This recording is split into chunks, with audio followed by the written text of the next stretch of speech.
This video is going to tell you everything you need to know in the Minecraft 1.21 update, the Tricky Trials update. This update will have a ton of new additions like mobs like the Breeze and Bogged, new blocks like the Copper and Tuff Blocks, the Crafter, tons of stuff in the Trial Chambers, and let's not forget a new weapon in the Mace. I'll have a card on the top right to a playlist I've done that goes into more detail about features in this update. Probably one of the biggest additions in this update is the Crafter. The Crafter will allow you to automatically craft items, making farms and storage more efficient. The crafting recipe for the Crafter is 5 iron ingots, a crafting table, 2 pieces of redstone dust, and a dropper. Items can be transferred into the Crafter using hoppers, droppers, or other crafters. The Crafter will craft items based on where they are placed in the crafting grid, so if they are placed in the wrong position, it won't work. In the Crafter, based on the items placed in the crafting grid, there will be an item shown on what will be crafted. However, you can't select the crafting recipe. Instead, you will have to know the crafting recipe of the item that you want the Crafter to craft.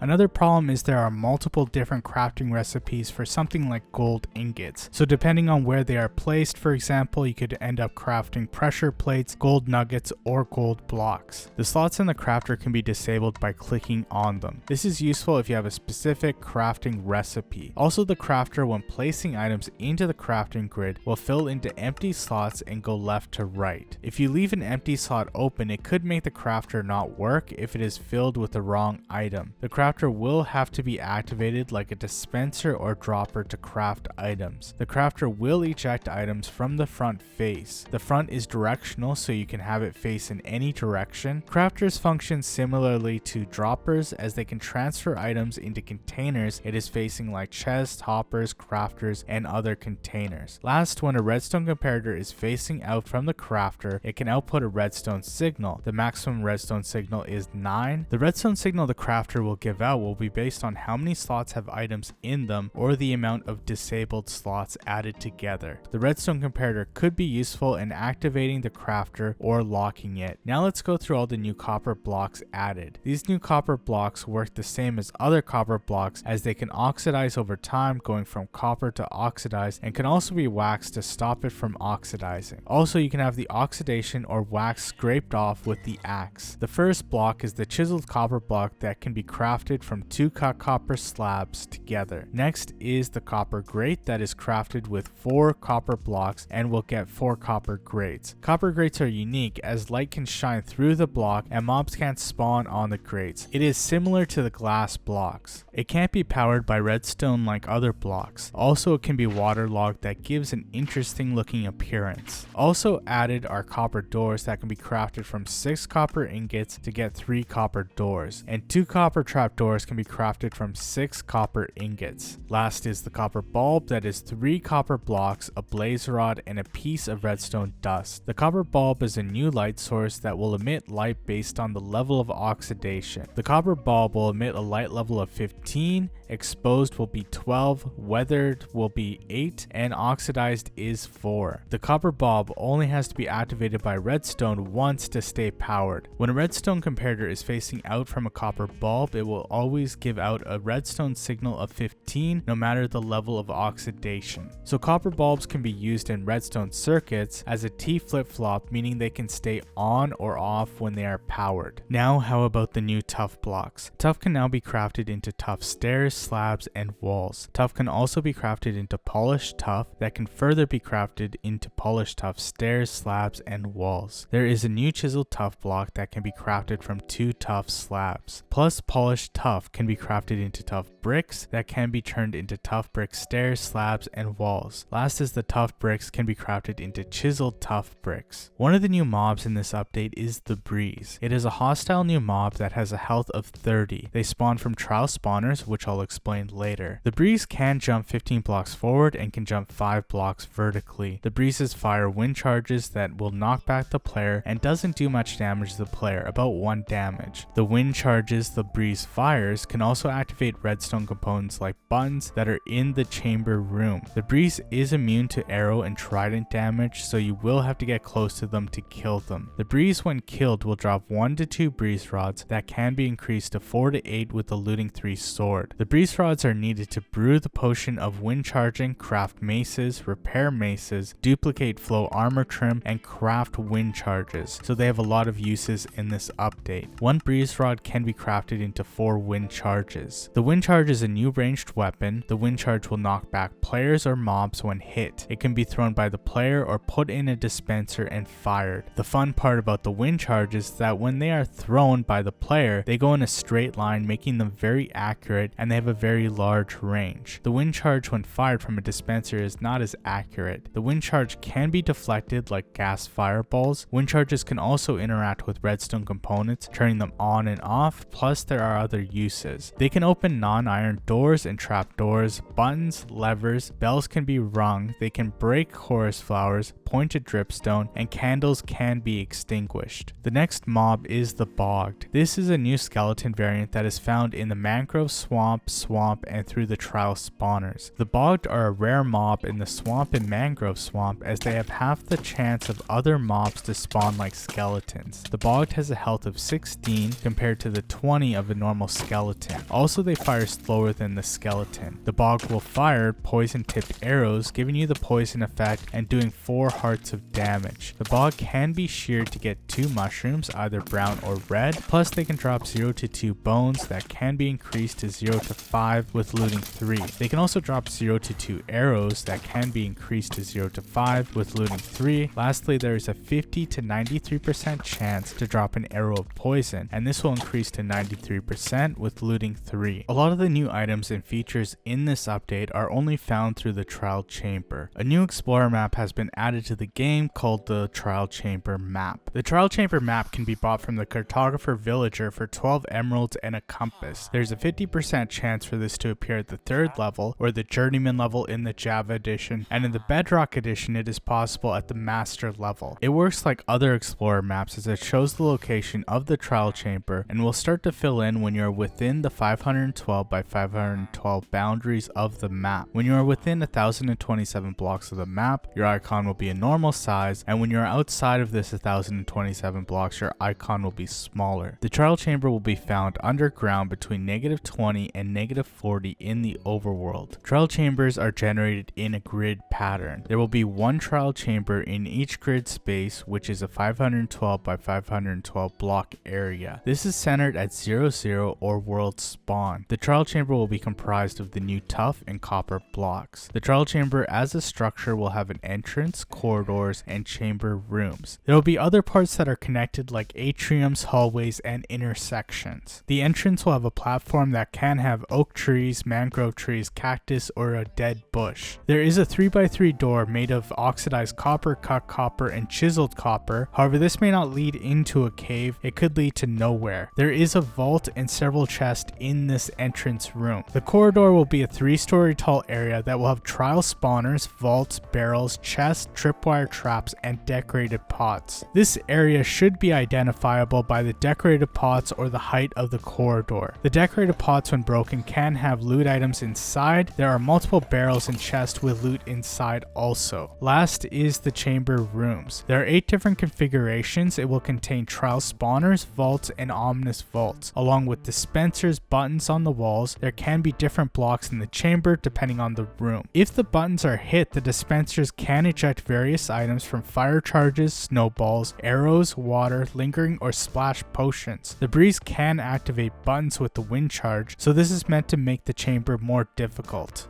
Found in the corridors and chambers will be the trial spawners. There are 4 different types. The categories are the breeze. This one is only found in the chamber room. Melee, which is zombie, husk, and spiders. Small melee, that is silverfish, baby zombie, slime, and cave spiders. And range, that is stray, skeleton, and bogged. The blocks around the trial spawners indicate the mob that will spawn, and you can see the mob inside the trial spawner. The trial spawner only spawns 1 type of mob.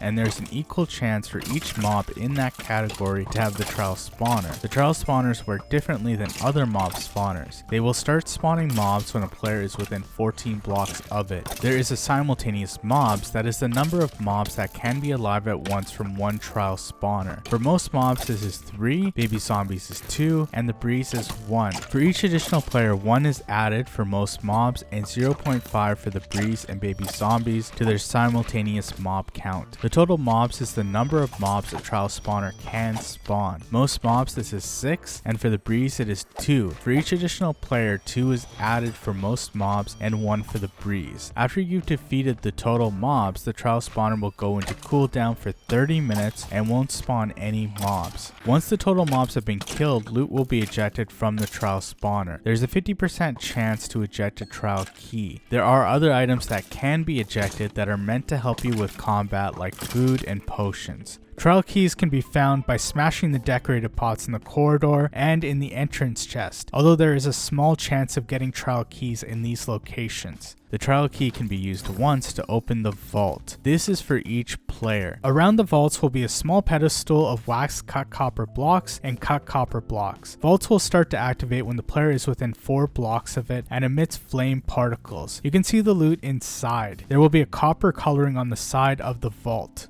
Vaults are usually found in the same area as trial spawners in the entrance, corridors, and combat rooms. Basically, vaults can be found in every area in the trial chamber. The vault can eject 3 to 6 items. There is a 25% chance for it to eject a unique loot item. The unique items that are new to the game are the Guster banner pattern, bolt armor trim smithing template, the precipice music disc, and trident. On average, it could take unlocking 18 vaults to get the bolt armor trim, 28 for the precipice music disc, and 28 for the Guster banner pattern, and 56 to get the trident. Besides those items, the vault can also eject weapons, armor, ominous bottles, wind charges, ores, and enchanted books. This sounds like you will need to open a lot of vaults to get some of these loot items, but in the trial chamber there will be a lot of vaults throughout. There isn't an exact number as the trial chambers can generate differently. You should be able to get most of the unique items in one trial chamber, and it might take multiple trial chambers to get more of the rare items. One of the new changes in this update has been to the Bad Omen Effect. Previously you would get the Bad Omen Effect automatically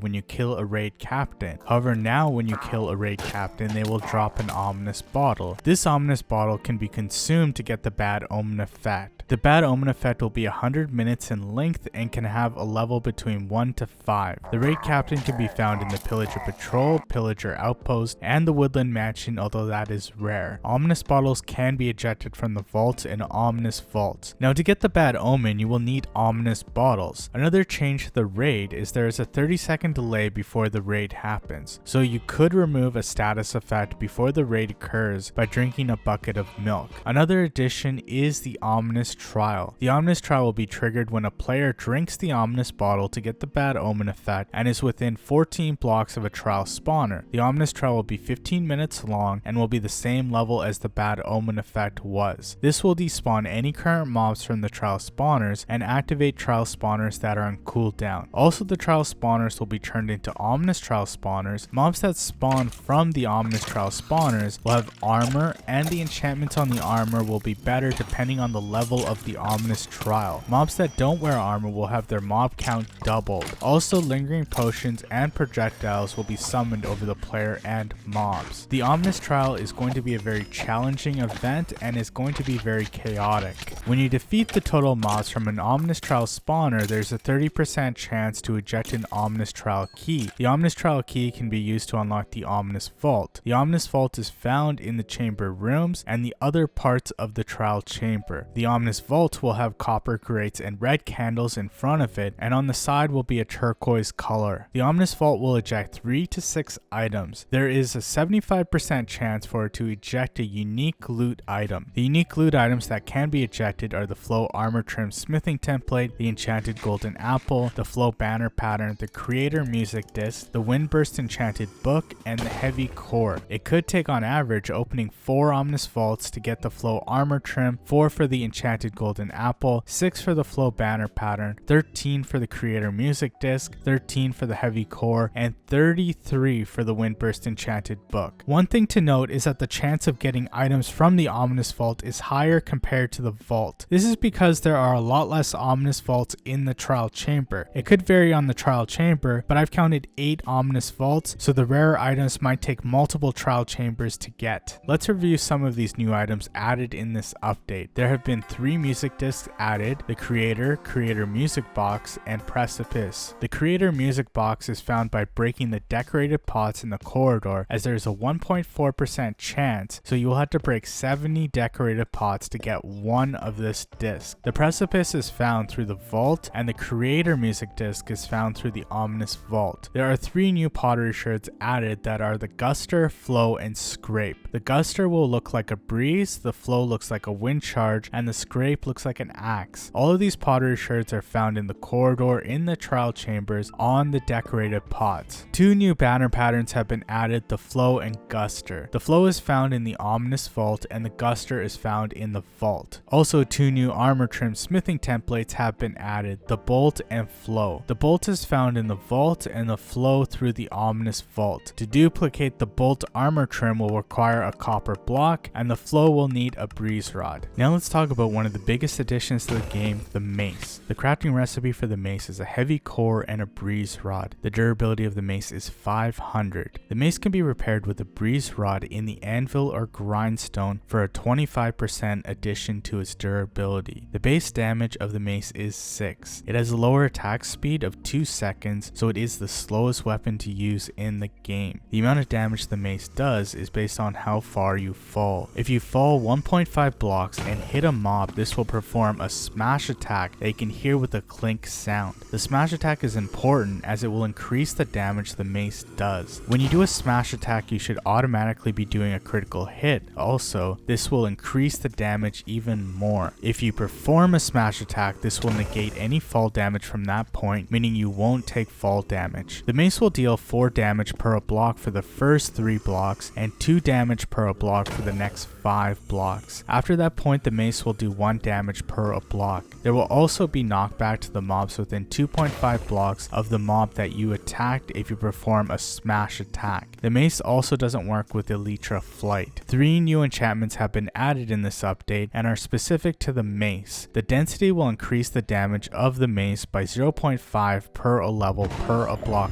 fallen, so the maximum level of density is 5. At level 5, it could deal 2.5 damage per a block. The Breach enchantment will reduce the armor effectiveness by 15% per a level. The maximum level is 4. It could reduce armor effectiveness by up to 60%. I would assume Breach is meant more for PvP, as it'll reduce the effectiveness of other players' armor. The Breach, Density, Smite, and Bane of Arthropods are incompatible with each other, so you can only have one of these enchantments on your Mace. The last Mace enchantment is the Wind Burst. The maximum level of the Wind Burst is 3. This will create a wind charge effect when you hit a mob with the smash attack. This will knock back the surrounding mobs and launch the player in the air. If you do this correctly, you can do multiple attacks together, although the Mace is a slow weapon to use, so this may be difficult. The Wind Burst will not negate fall damage, so you will take fall damage. The Breach, Density, and Unbreaking enchantments can be enchanted on the Mace through the enchanting table. The Wind Burst is very rare, as it can only be found through the Ominous Vault. Other enchantments that can be placed on the Mace with the enchanted books in the anvil are the Smite, Bane of Arthropods, Unbreaking, Mending, and Curse of Vanishing. Also, there have been 4 new status effects added that are also potions. All of these can be turned into splash potions, lingering potions, and tipped arrows. They cannot have their duration increased with redstone dust or have their potency increased with glowstone dust. The potion of weaving is brewed by distilling cobwebs into an awkward potion. When a mob that has the weaving status effect dies, this can generate 2 to 3 cobwebs within a 7x7x7 area. This makes it possible to have a new way to get cobwebs without having to find them. The potion of wind charging will be a breeze rod distilled into an awkward potion. This will create a wind charge effect when a mob that has the status effect dies. The potion of infestation is a stone block distilled into an awkward potion. This has a 10% chance to spawn 1 to 2 silverfish when a mob that has that status effect is hurt. Last is the potion of oozing, that is a slime block distilled into an awkward potion. This potion will spawn 2 medium slimes within a 5x5x5 area if a mob with the status effect dies. This makes it possible to spawn slimes times without having to find a slime chunk or go to a swamp. All 4 of these potions are part of the potions that are summoned in the Ominous Trial. There have been 8 new advancements added in this update. These are the Minecraft Trials Edition for stepping foot into the trial chamber, Crafters crafting crafters to be near a crafter when it crafts a crafter, you got that. Lighten Up to scrape a copper bulb with an axe to make it brighter. Who Needs a Rocket for using a wind charge to launch yourself 7 blocks. Under Lock and Key for using a trial key on a vault. Revolting for using an ominous trial key on an ominous vault. Blowback for killing a breeze with a deflected wind charge fired by the breeze. Overkill for dealing 50 hearts of damage or 100 damage with a single hit with a mace. Also added are 20 new paintings to the game. 15 of these are from the original Minecraft artist Christopher Zetterstrand and have the same feel as the other paintings already in the game. 5 of these new paintings are from Sarah Boving and look like this. Those are most of the new additions. There are other things like new background music for biomes, sounds, and changes to tags. Of the changes in this last update, witches now drop more redstone dust. Now the witches will drop 4 to 8 redstone dust each time they die. This is more than previously, which was 0 to 5, so this makes witch farms more useful for farming redstone dust. One other change that most players may not notice is that music disc, enchantments, paintings, and other things have become more data driven. This is meant more for modders to make it easier to mod. Some of the other changes are boats can have leads attached to them. This could be practical for transporting mobs and also decorative. The piston sound was lowered then slightly increased. All writable entities can now go through nether portals. Ender pearls can now be thrown at portals to teleport the player through. Besides that, there are over 200 bug fixes in this update. I think that covers everything in this update. I'm curious what you want to do first in this update. Let me know in the comments. I know I'll be looking for a mace and putting the Windburst enchantment on it.